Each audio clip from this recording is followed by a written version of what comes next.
Today, we're getting groovy with Kanye West. Kanye West was born in Atlanta, Georgia on June 8th, 1977, to Donda West, who was an English professor, and Ray West, who was a Black Panther that later turned into a photojournalist. After his parents had split up, Kanye moved to Chicago with his mother, and it's where he started making beats and writing poetry.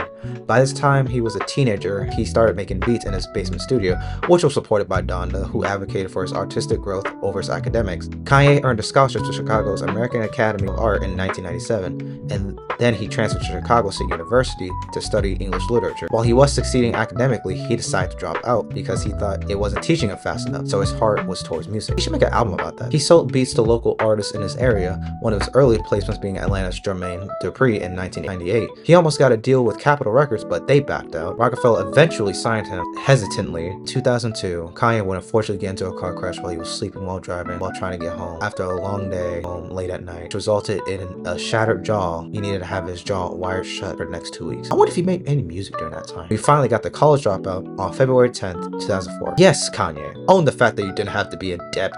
Kanye's production on this album is stellar. While it of course has hip-hop, it has chipmunk soul, pop rap, conscious rap, progressive rap, and much more that I'll mention later. We Don't Care opens the record with the vibes of choir music while having a groovy beat. I love the part where the children's choir comes in, does a hook with Kanye. Graduation Day is a half skit and the other half is the music itself, but it also brings gospel energy with the choir. I love how the autos and vocals are utilized as well. All Falls Down has a killer acoustic guitar groove, Selena Johnson's nice vocals, and the song tackles materialism, insecurity, and the facade of the American dream. Spaceship with GLC and Consequence, Midwestern rap into the mix. Yeezus Walks mixes hip-hop with Christianity as Kanye dives deep into spiritual and societal struggles, commentating on race, faith, and the music industry. Never Let Me Down as Jay-Z and Jay Ivy feels like R&B, but it's more soul-infused, conscious rap. The beat is sensual and the hook is good. Get 'Em High has more traditional hip-hop. The New Workout Plan has more pop rap with a dash of R&B, presenting itself as an ad for Kanye West's Summer Workout Plan. Slow Jams is a great R&B and hip-hop fusion with Jamie Foxx and Twista. Breathe In, Breathe Out brings back that traditional hip-hop sound with Ludacris. Full Spirit is one of my favorites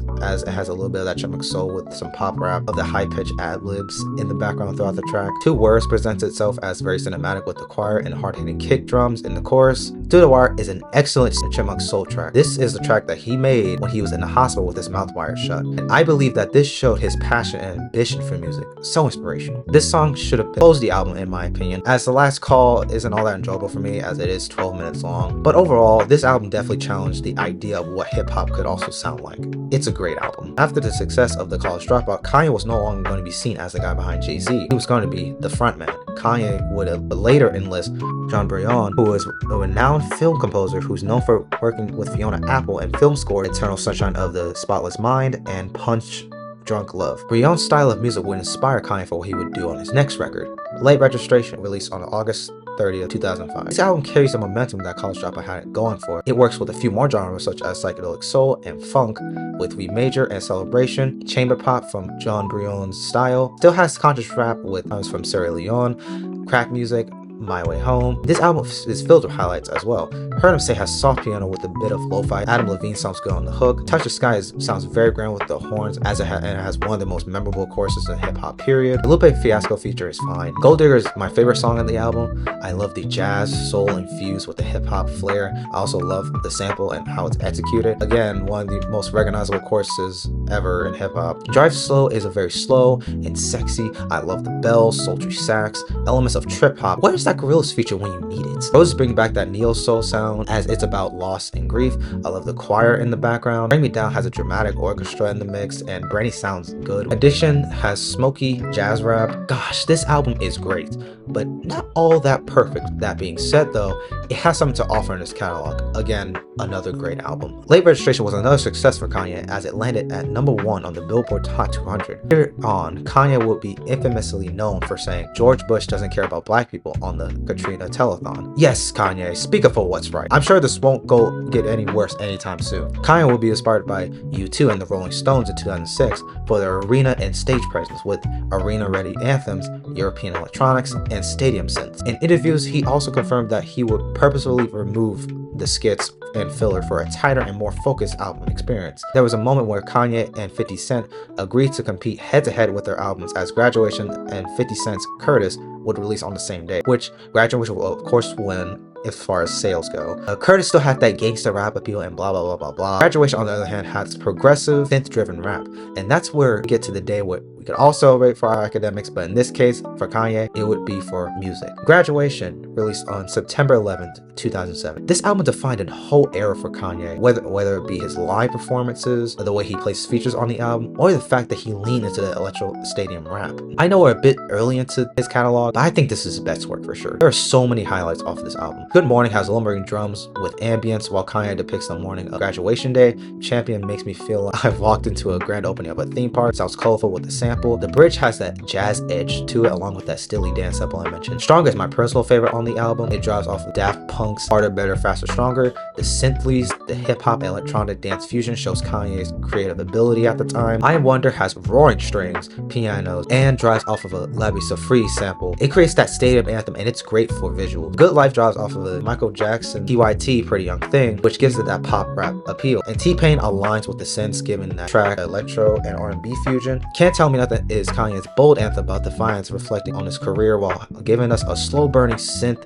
laced into the synopsis. Barry Bonds has a heavy bass, bit of organ piano. Lil Wayne's contribution is decent. Drunk and Hot Girls is a song that should have been unreleased and released on Eminem's Relapse, which I'll take it as however y'all want it. Flashing Lights is such a club anthem with its very cinematic production, those strings and those synth leads. Everything I Am is a nice slow jam of minimalistic hip-hop and DJ Premier scratching the disc, giving that nostalgic sample bass loops. Glory is his return to Chipmunk Soul, and I love it, effectively using gospel choir and orchestral strings. Homecoming has Chris Martin on piano, making it the centerpiece of the track, along with pop rap and a great crossover to British pop. Big Brother is a soul tempo hip-hop with a hint of rock. It's more about his mentor, Jay-Z, being more of a friend, paying homage to the one who believed him. It's also a declaration of him being his own artist. Goodnight closed the album with lo-fi experimentation along with 8-bit and auto-tune. This album didn't define an era. It defined who Kanye was as an artist. It's an amazing album. Kanye was riding high and was at top of the world, but that wouldn't last long. A little after the release of Graduation,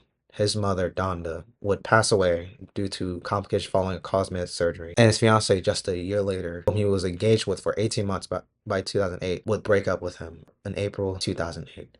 I can only imagine how Kanye was feeling at the time. So the question is, did he make more music? And the answer to that is yes, he did. Because then he would release 808s and Heartbreak on November 24, 2008. This album, he kind of takes more of a different approach. He would adopt more of a minimalistic production style on this album, centering the Roland TR 808 drum machine, cold synths, and mirroring his emotional state. Say You Will starts the record with a slow-paced groove and has some spotty production choices as well. Sounds like the track is more airy. The beat is the same throughout the track, and it's 6 minutes long. I literally hate it by the end. Welcome to the Heartbreak with Kid Cudi has a punchy beat. Kanye sounds very muffled with autumn, which is a big factor for the album's concept. I like the dramatic piano. I don't mind the mindless riffing from Kanye during the last leg of the track. Kid Cudi's performance is fine. Heartless leans more into pop with its synths and light trap 808s, and it's about a bitter breakup with him singing in auto-tune, which the concept of singing with, let alone auto-tune, would be such an inspiration for many artists to come. Amazing sounds a lot like a later song that he would do on a future project. It brings back a little bit of that choir, hip-hop, electro R&B, and that heavy 808 bounce. Love Lockdown brings tribal taiko drums mixed with 808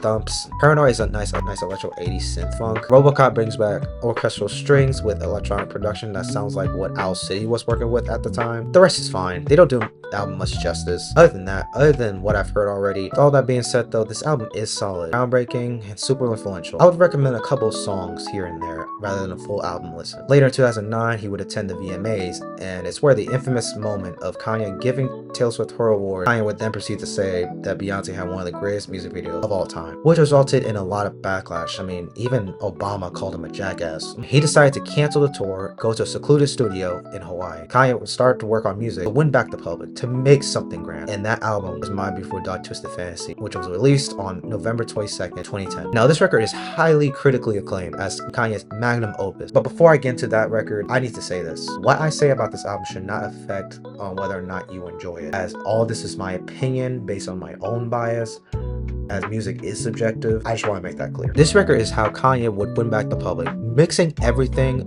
and every genre into this album from previous works. So let's go. Dark Fantasy starts off with the record with nice piano with background vocals and lustrous production. Gorgeous used muffled vocals while having a hint of rock and electric music into the mix. Power has one of the most memorable openings to any songs in hip-hop period. Sounds very apocalyptic, infused with progressive rock that thrives off of a King Crimson sample. All the lights balances hip-hop and drum and bass. Monster has booming hip-hop production. So Appalled has him going back to his late registration days with the cinematic production. Devil in a New Dress mixes rap rock with soul. The soul sample presents itself as a ballad with a lush piano. And after this, in the track list, this is where the record kind of takes a nosedive. Runaway for me is fine, but I can see the emotional sentiment behind the track. But the last 3 minutes feel very unnecessary and forced. However, I can't help but think about the way Kanye hums and vocoder. It's slowly been growing on me though. Hell of a Life feels very jittery, hazy. The chorus is straight up chaos. Lost in the World is decent. I like the beat of it overall. Sounds kind of like boom bap. Who Will Survive in America is literally just mostly what I heard on the last track I mentioned, Just with Chance. Look, this album is solid, but there's better projects in my opinion. Kanye was on top once again. Jay-Z was getting a fair share of commercial success himself with the Blueprint 3. They would team up for a collab album, one that would demonstrate their creative chemistry and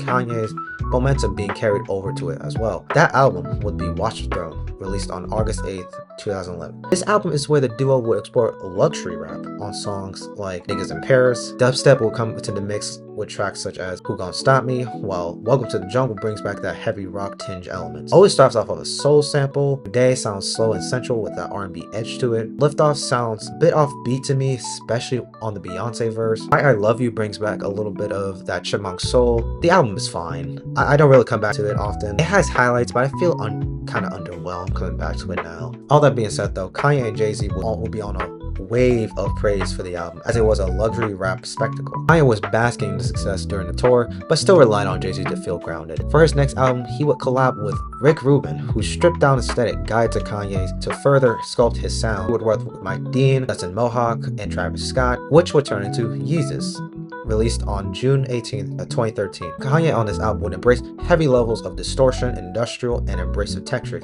On Sight got to be Kanye's worst opener to a record so far. The heavy distortion doesn't help at all, as it only works when delivered in dashes of distortion. Black Skin here sounds a lot like Demi Lovato's Confidence. I'm In It is okay. I'm not hearing anything that makes it stand out. Okay, I'll just cut to the chase.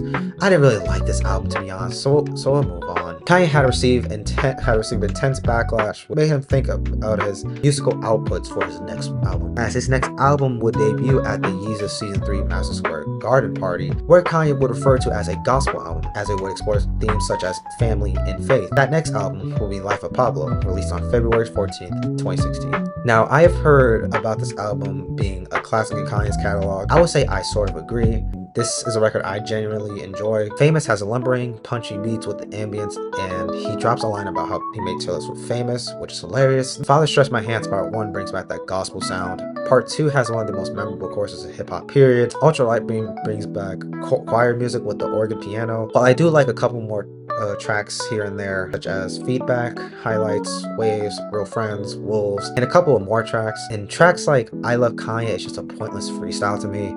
Freestyle 4 doesn't really sound like a freestyle. FML feels underwhelming. Frank's track is pointless. St. Pablo is okay. Now, while this album is a bit of a classic, there are things that just doesn't work on here, but I've enjoyed tracks here and there. Kanye would then start to work on music for a much smaller album, would be Yay, released on June 1st, 2018. When I say this is a small album, I mean this is a small album, as it's only 23 minutes long. Thank God. I Thought About Killing You is an okay opener. Yikes has a good trap beat. All Mine is a nice slow burner on the record. Wouldn't Leave with Party Next Door is a track I don't come back to often, but having Party Next Door on a track like this isn't all that bad. Violent Crimes and Ghost Town are nice tracks as well. Ghost Town, huh? He should make an album about that at some point. This album is solid to the T. It's a neat album. The next album would be Kids See Ghosts, a collab album, this time with Kid Cudi, released on June 8th, 2018. Wow, in the same months, in the next 7 days after Yay? Sheesh. All the things I could say about this album here is that I like every single song here. And my favorites on here are definitely Reborn and Feel the Love with Pusha T.